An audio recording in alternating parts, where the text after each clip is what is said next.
left the house and went off to a solitary place where he prayed. Simon and his companions went to look for him, and when they found him, they exclaimed, "Everyone is looking for you." Jesus replied, "Let us go somewhere else, to the nearby villages, so I can preach there also. That is why I have come." So he traveled throughout Galilee, preaching in their synagogues and driving out demons. A man with leprosy came to him and begged him on his knees, "If you are willing, you can make me clean." Filled with compassion, Jesus reached out his hand and touched the man. "I am willing," he said, "be clean." Immediately the leprosy left him, and he was cured. Jesus sent him away at once with a strong warning. "See that you don't tell this to anyone, but go, show yourself to the priest, and offer the sacrifices that Moses commanded for your cleansing as a testimony to them." Instead, he went out and began to talk freely, spreading the news. As a result, Jesus could no longer enter a town openly, but stayed outside in lonely places. Yet the people still came to him from everywhere. The word of the Lord.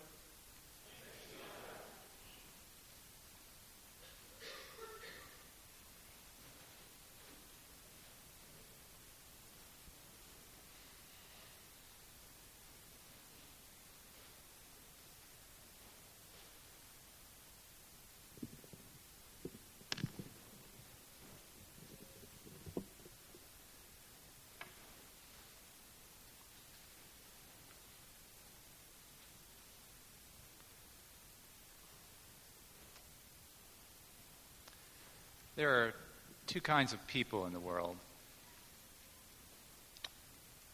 There's one kind of person who comes to a job, and these kind of folks, they know just what to do. Okay? They organize, they strategize, they solve the problem. They stick to the long-term goals. They know how to get the job done. These people are wonderful to have around. Okay? You really want these people on your team. We describe them with words like efficient and reliable.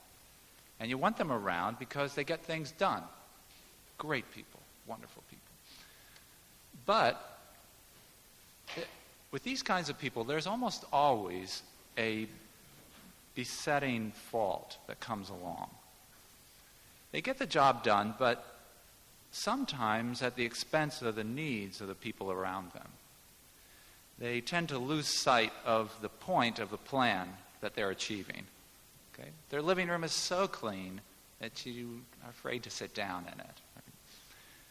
Their schedule is so full of things to do for you that you can't talk to them. Okay? Or maybe they get annoyed with you for interrupting them while they're doing things for you to carry out the plan. Right?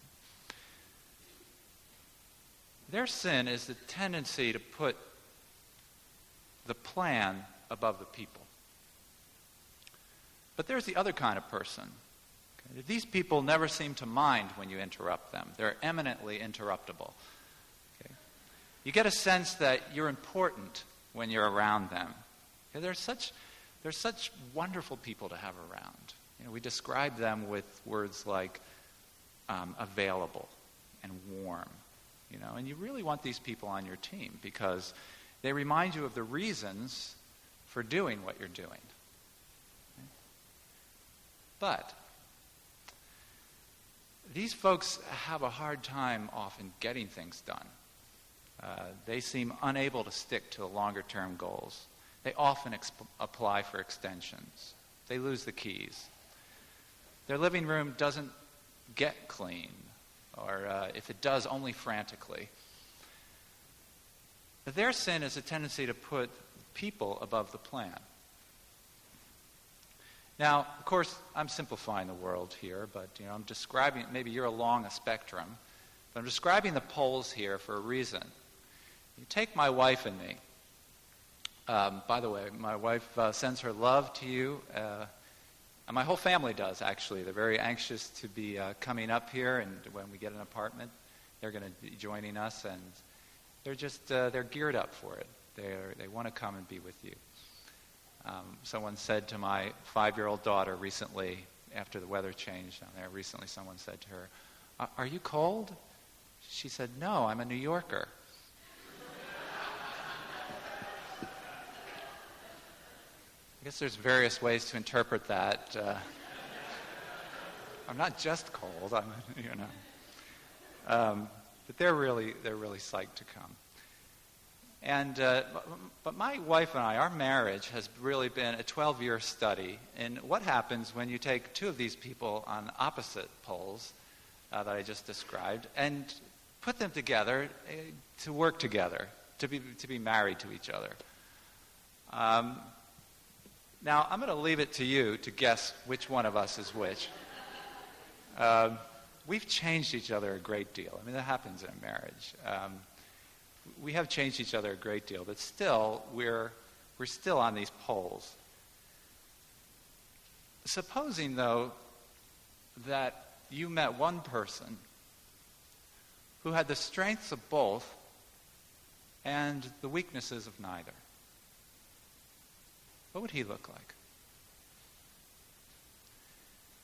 As we light our first Advent candle here, and we're approaching the season of the Incarnation, I want to begin to look at Jesus. But today we're not going to talk about a Christmas story. We're going to look at Jesus in a beginning moment in his ministry that you just heard read. And we're going to do an exegesis of this passage. I'm going to start in the middle. Okay, I'm the preacher. I'm allowed to do that. I'm going to start with verses 40, 41, 42. Okay, we're going to start in the middle, then we're going to look at the beginning, then we're going to look at the end. Because the middle tells us what the real deal is. The middle is the middle. It's the crux. And the middle is about leprosy. Okay? Verse 40. We don't really know. We're not entirely sure what leprosy was back then. But we know that it did make you untouchable. As bad as the disease was, what was worse is that you lost your friends. It made you the discarded of the society. And nobody wanted you anymore. Nobody wanted to be near you. And nobody certainly would touch you. You lost human contact. Nobody would touch you. I talked with an acquaintance of mine, Dr. Frank Young, who was the former head of the FDA. And very interesting because one time he said to me that he thought that AIDS was the modern equivalent of leprosy. And that's significant coming from him because AIDS really became an issue during his administration. And you think about it, there's a lot to recommend that view. This was a disease that was seemingly incurable. It had a stigma attached to it. And it ended up, that was the end of human contact in a lot of cases for you. Okay, so there's a lot to that parallel. That's why we are so blessed and so support the Isaiah 58 ministry in this church, because it's really doing what Jesus was doing right here. It was touching folks that have a stigma of being untouchable. And verse 41 tells us that Jesus was moved with compassion. I love this word, splagnizomai, because it's one of the few places in the gospel where the gospel writer describes Jesus' motivation behind his action. Right? We get a lot of things where gospel is telling us what Jesus did. Very few places where they go behind and say, this is why he did what he did. But here's a place where they do. He's moved with compassion. And so what Mark is doing, you see, is he's inviting us into the realm of Jesus' psychology, in a way. And it's also one of these places where we get a clue of how different Jesus is from me. Because I know in my heart that when I see somebody greatly suffering or with a big problem, my inclination is to run the other way. I tend to recoil from great suffering. And I learned this about myself by riding the New York City subway. Because those of you who ride the subway know that around any corner you may be faced with some of the city's great suffering. There's serious suffering going on in this city, and it might be around any corner in the subway. And my inclination, when I come to face to face with a person like that, is I'm not towards them. I want to recoil. Hey, God is not like that. God is not like that. See, the chorus of the Old Testament is that the Lord is gracious and merciful, slow to anger, and abounding in loving kindness or steadfast love. And it's always been interesting to me that you can find that whole expression there in all parts of the Old Testament. This is a chorus that spans, 2,000 years of sacred writing, and in all the different literary genres of the Old Testament. It's in the law, it's in the early narrative, it's in the late narrative, it's in the writings. In one of the Psalms you can find this. Why does it keep cropping up? Well, it's because it's so true. That God is merciful. He is motivated by mercy. He is kind. That's why.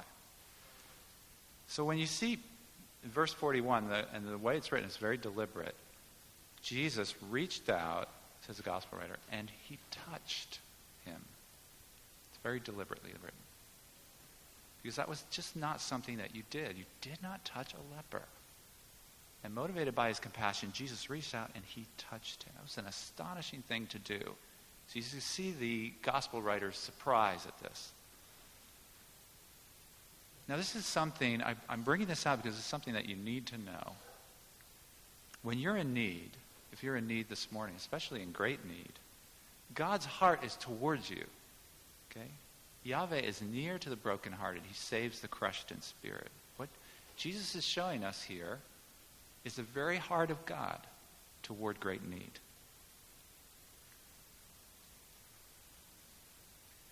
Now, if we move to verse 43, verse 44, what we see is an amazing change here. It's the way it was translated, and I guess with the NIV this morning, that he gave him a strict charge. That is actually with a strong warning. It isn't a prepositional phrase. In the Greek, it's a verb. It's a very strong word. It's embrymaomai is the verb. And it's a word expressing great intensity. It's not much used in the New Testament. It's not much used outside of the New Testament. So it's a word the gospel writer deliberately chose here. Expresses great emotion and intensity. That's what it's reserved for. And I wanted to go into the meaning of this word a little bit for a little while here, just to bring this out because it's key. After Jesus is motivated by compassion, he turns around and he does what this word is. What is this word? Well, Mark uses it once more at the end of the gospel. He uses it for this intense yelling at a woman that people did when she came in and anointed Jesus' head with expensive oil. And they were indignant. And they embrymaomai her. Okay, they yelled intensely at her. The gospel writer John uses it. He uses it when Jesus comes to the tomb of the friend that just died. His friend, a close friend of his, died. He came to the tomb, and I think it might be translated there, he was grieved in spirit or something. But it's the same word. It's embrymaomai. It's some intense expression of emotion there. He at the tomb. Go back into the Septuagint, which is the Greek translation of the Old Testament. We find this word used in Lamentations, which is a story about Israel at its low point after God sends Israel into exile. And I would like to read to you how this word is used. Lamentations 2:6. It's talking about God, what God did to Israel. God has broken down his booth like that of a garden, laid in ruins the place of his appointed feast. The Lord has brought to an end in Zion appointed feast and Sabbath. And in his, here used as a noun, in his fierce indignation, he has spurned king and priest. Okay, very intense word. In fact, and always negative, you notice. Now, it's used one place we can find outside of these scriptures in Greek literature, and I thought it would be fun to bring this in and actually read you a passage where it appears. It's in the Greek, it's used by the Greek poet Aeschylus, you might remember is one of those Greek poets, Greek playwrights, one of the first to write a play with more than just the one character in the chorus. And he wrote a number of plays, and this is from his play, 7 Against Thebes. What I'm going to do is I'm going to read the passage. I want you to try to figure out want you to try to guess where embryomai is being used. Okay? This is about this battle against Thebes, and the horses and the army are chomping at the bit. They're ready to go to attack. They're ready to go. This is a passage. See where it's used. Okay. Soldier. Now for the next to draw the gate he should attack. The third lot leaping from the upturned bronze helmet sent Eteocles to hurl his troops against the Nicene gate. His restless mares, eager to charge the entrance, toss their frontlets as he turns them now this way, now that, their muzzle pipes filled with the proud beast's breath, and snortings sound out a savage music. On his shield is a device, no humble one, a man in armor climbing up by a ladder to the enemy's wall to sack their town. And this man too shouts, his words are written there, Ares himself shall not repulse me from their walls. It's a beautiful passage. Where do you think that verb was used? Well, I won't ask you to raise your hands, but I'll tell you, see if you were right. It was for the horses when they snorted. Okay? It was the snorting of the horses. That's the same word being used there. Okay, I don't mean to say that Jesus snorted at this man. But I wanted to give you a sense of the semantic range of this word to show you that it was intense what he did. Now, you might be able to soften it a little. Say, well, yell, strong warning. You might be able to soften it somewhat. But you can't soften it that much. And you certainly can't soften what he does next, which is he throws the guy out. Actually casts him out. Ekbalo, actually, same word used when Jesus casts out a demon. He throws him out of the place. Okay, so what is Jesus doing? And his charge, is very emphatic. Say nothing to nobody, literally in the Greek. Double negative. Nothing. Don't say nothing to nobody. Is Jesus just capricious? How could he be so compassionate and then so vehement?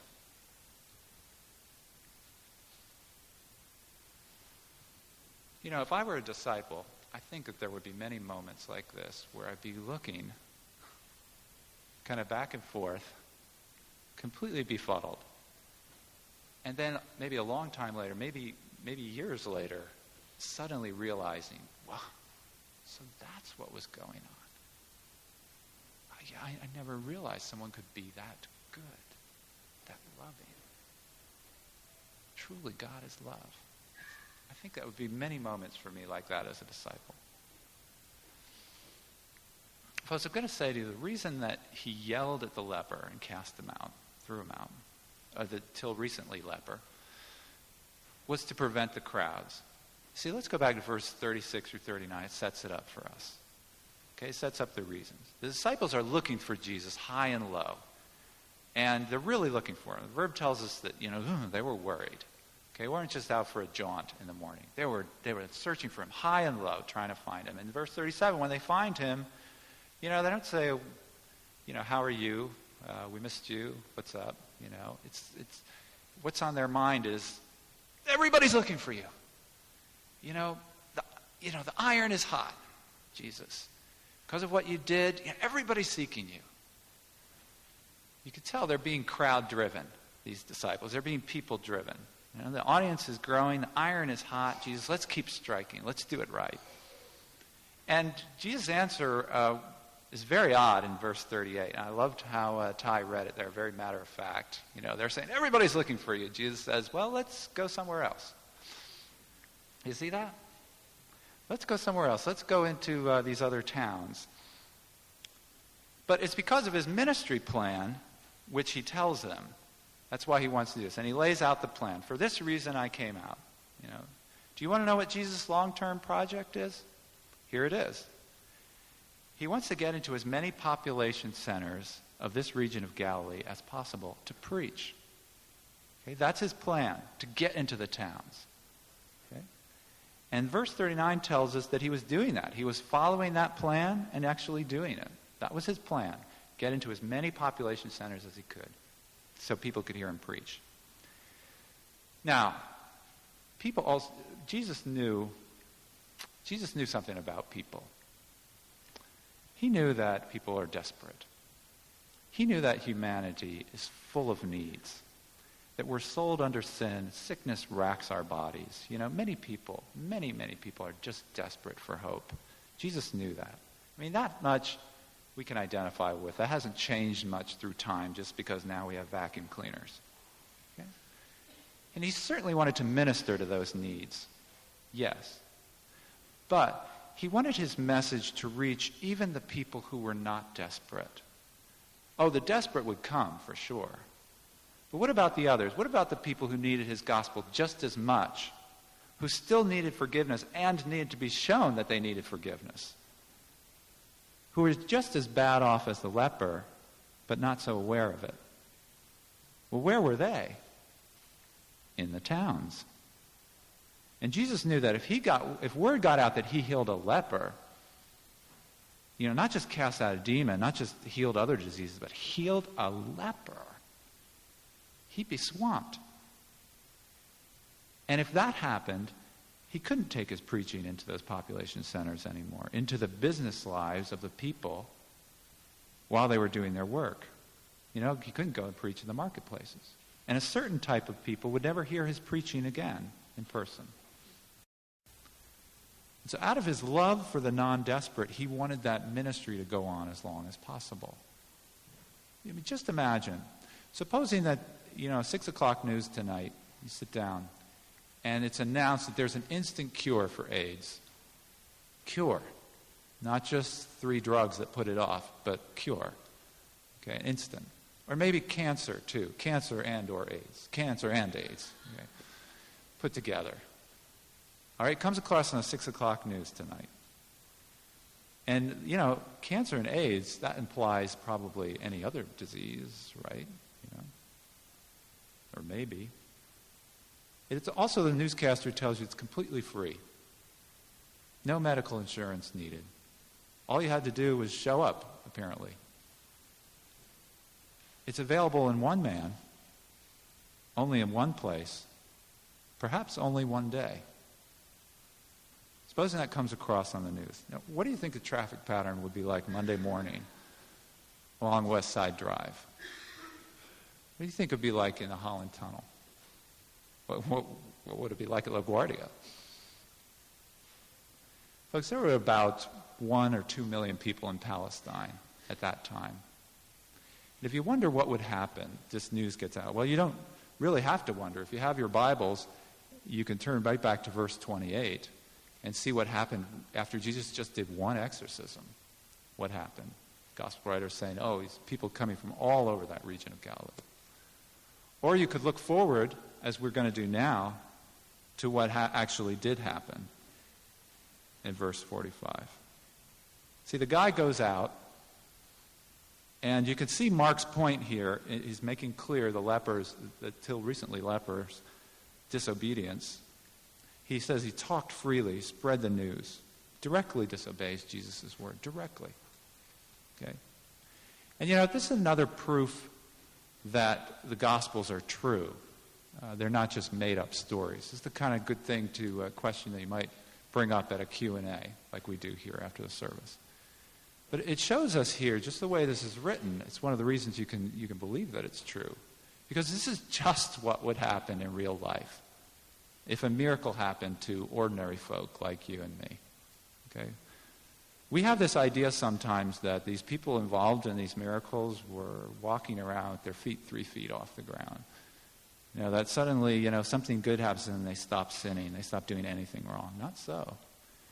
They remain sinners just as we do, and God does great things for us, right? Do we not? Do we get suddenly holier and better behaved when God does something great for us? Often not. Often not. Often it's the opposite. So before you look down at the leper in your heart, ask yourself how you would have done.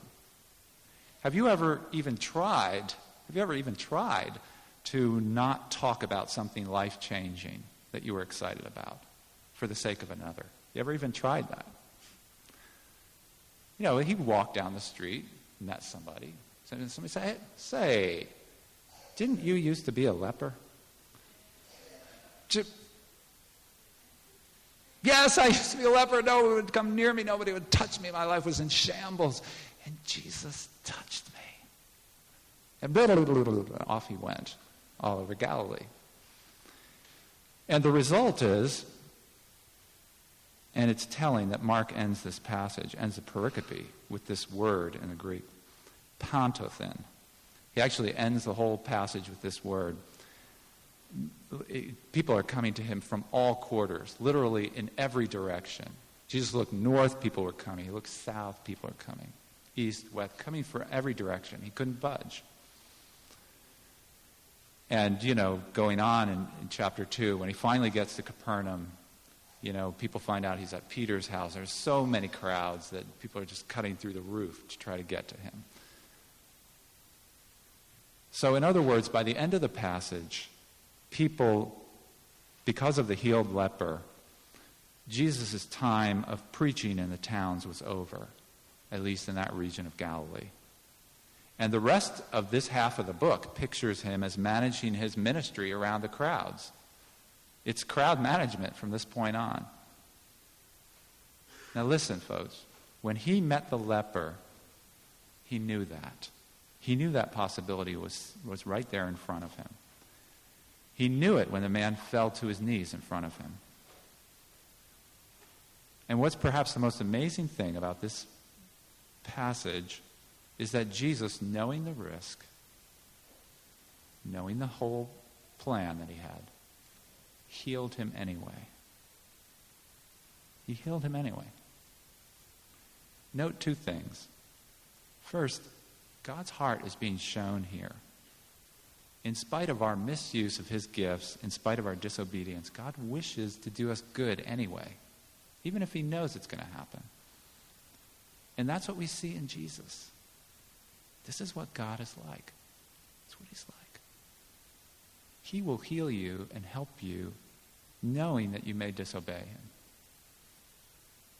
He will die for you on a cross, even while you're hating him.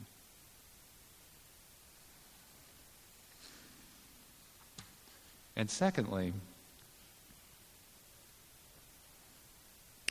I want you to see that it's because of his love for all types of people that Jesus, following his compassionate healing, so harshly treated this man in a deliberate way to impress upon him as strongly as he could to keep quiet.